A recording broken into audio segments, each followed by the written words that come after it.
India's domestic air travel is booming. Runways are busier than ever, more people are flying, and more airports are being built to meet the growing demand. On the surface, it seems like a textbook example of progress. But dig a little deeper and you will find a more nuanced story, one that's unfolding across two very different skies. So, here are the big questions. If India's aviation sector is truly soaring, why are some newly built airports seeing fewer and fewer passengers? Why are places like Mysore and Shirdi flourishing while airports in Hisar and Roopsi are floundering? And what exactly does the data say about these contrasting trajectories? But before we dive deep into these questions, let's take a quick detour. If you are also a data nerd like us and are interested in seeking reliable data-driven insights, do check out Dataful.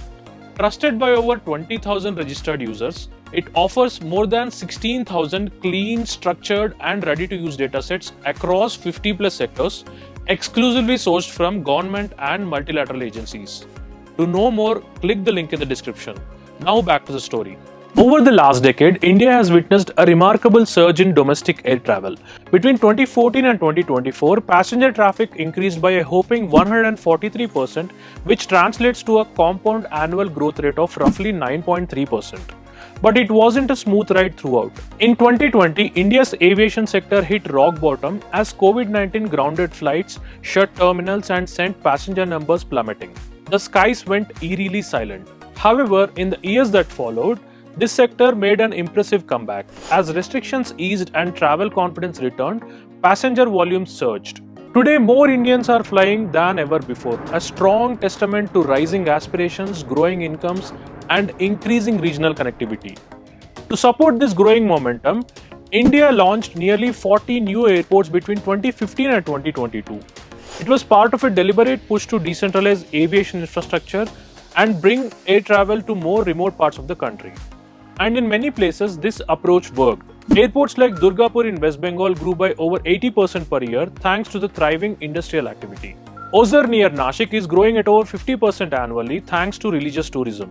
Mundra in Gujarat, another industrial hotspot, has seen strong double-digit growth. Tourist destinations like Shimla and Mysore are also witnessing impressive passenger growth driven by cultural and natural appeal.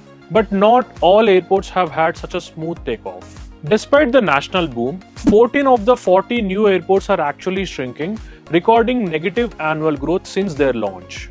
In other words, passenger numbers are falling, not rising. Let's look at a few examples. Hisar in Haryana has seen traffic fall by over 60% annually since it opened.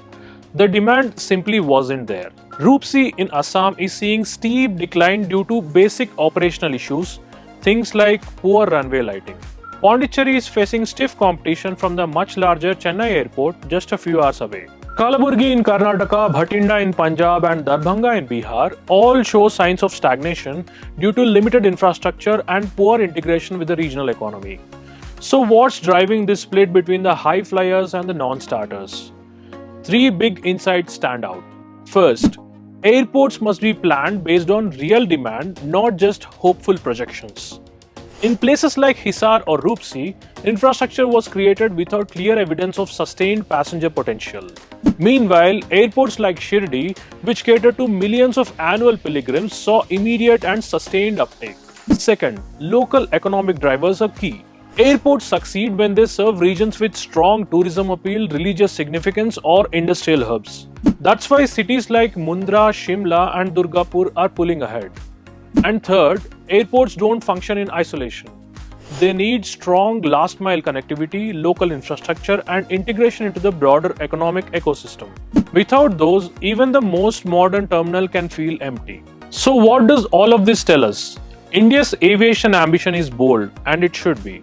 But success doesn't come from just building more airports. It comes from building the right airports in the right places and with the right support systems. We need to invest in the viable infrastructure, not just visible infrastructure. Because when aviation is planned strategically, it can do more than move people. It can transform entire regions.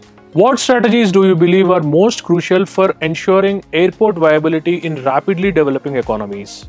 Let us know your thoughts in the comments below. Research for this story is powered by Dataful and Tagore.ai. To know more, click on the related links in the description.